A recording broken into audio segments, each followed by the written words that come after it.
Okay, so I was inspired to make this video of one of my movement coaching clients.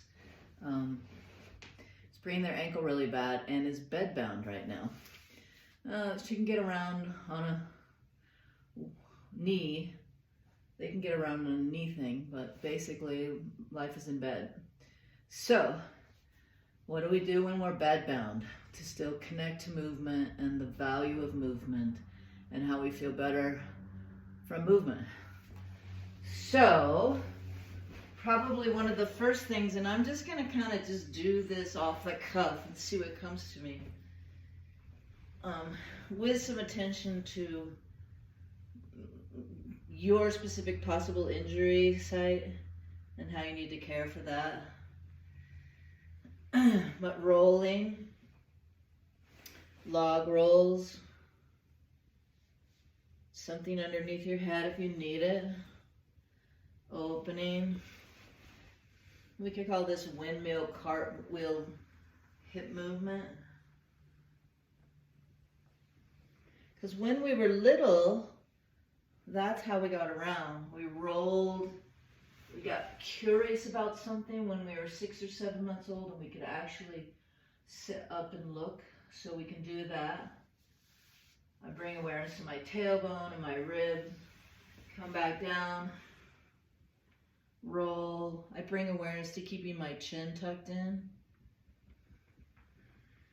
Get curious about something. How does this back leg, and I realize the door's in the way, but how does this back leg swing back? How do I push in this supporting elbow to make a connection through my nervous system, through all my cylinders of strength and balance, feet, pelvis, diaphragm,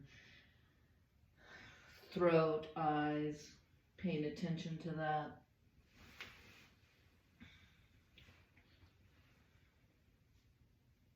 If I can, pulling my legs in, flexing my feet, tucking my chin.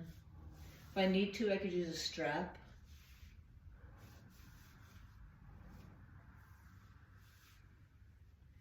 So as I'm thinking about this, I have a Bedbound series that people can look at. Little shaking. I like to call this kind of steering wheel arms. Turn my elbows in, feel the connection. Oh, the chair's in the way. But actually it's not in the way because I can grab it or connect to it and pull and feel what happens to my body. I like that. One hand at a time. Feel the asymmetry. And now I'm inspired to just roll over all the way onto my belly. Sometimes, depending if it's an ankle injury, I might need to, that's an interesting one too, just crawling like that. Now I'm going to throw in some hip hinges. I put my hand on my belly, my hand on my sacrum, and feel the connection. First there's a hip hinge, and then I lower, and then ground reaction force off the bed.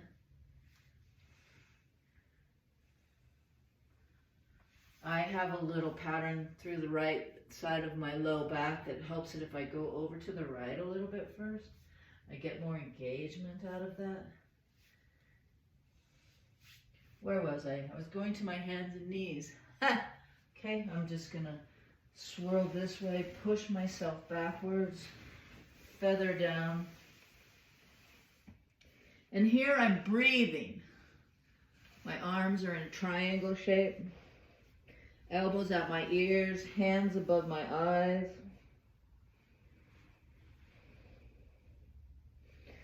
Breathing in, lifting up a little bit.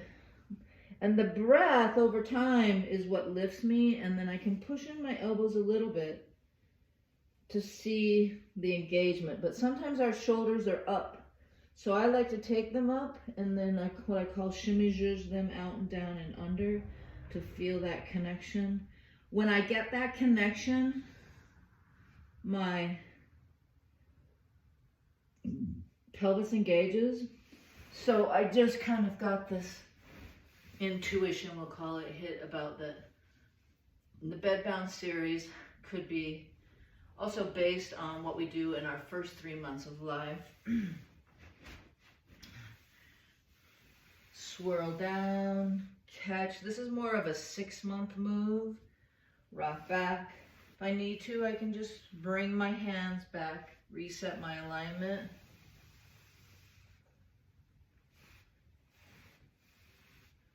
Go into tall kneeling. Ooh, my ribs really popped out there. So I have my alignment awareness shirt on today, which helps me. I like to add a little like feathering, just a feathering down. It helps me feel more connected and more aware. Back out, slide, control, breathe.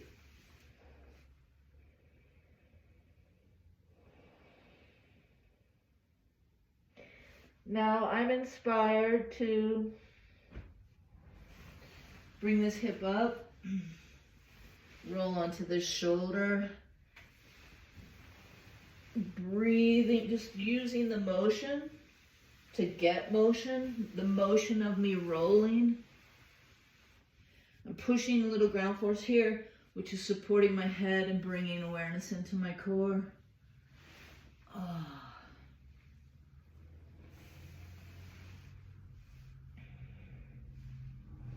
Whole body jiggle.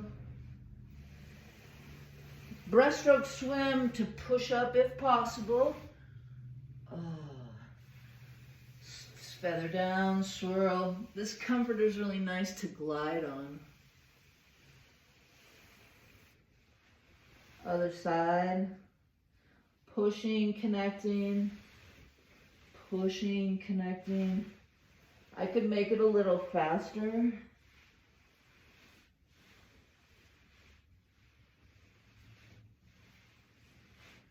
Ooh, I'm liking that one. So, some things to do. You can do them anytime on the bed. What I just saw myself doing here is a kind of as things heal, becomes kind of a weight bearing. But if you're not ready to do that with the leg, but I'm using the chair for support. Hip hinging.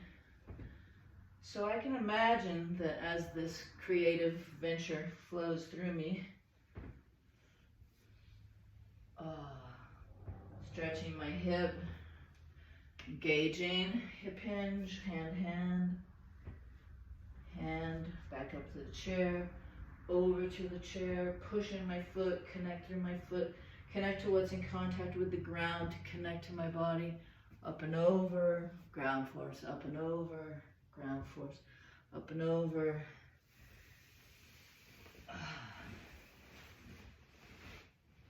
Over. Feels like enough for today. But as I sit here and my leg can come off the bed, I can do some weight transfers. Flip the other way. Having the leg be able to come off the bed is really nice. Hip hinge. Turn down to your elbows. Push off. Elbow. Push off. Making those connections that we did from first breath to first steps.